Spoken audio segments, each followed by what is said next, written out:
Welcome to Man Does Tech, where I solve the problems you didn't even know you had. You're starting now. First, confirm you have device owner or admin rights so removal is allowed. Open Settings and go straight to Apps or Applications. This is where installed apps live. Once you see the list, scroll or search for Calculator. Make sure it's the exact package or app name to avoid removing a different tool. If Calculator appears as a system app, note that extra steps will be needed. Once found, tap it to open the app's info page and proceed to the next step. Now act. On the Calculator app info page, tap Uninstall if available and confirm any prompts. If uninstall is grayed out because it's a system app, select Disable to stop it from running and remove updates. For a full removal, you can use ADB from a computer. Enable developer options and USB debugging, connect, and run the uninstall command.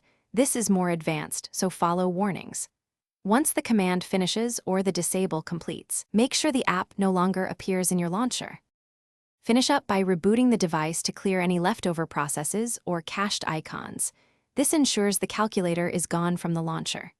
If the app reappears, verify if a work profile or mobile device management reinstalls it. Remove the profile or contact your admin.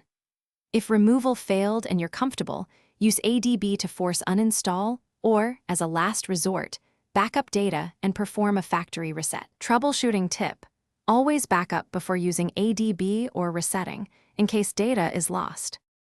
Thanks for watching. If you found this helpful, don't forget to like and subscribe.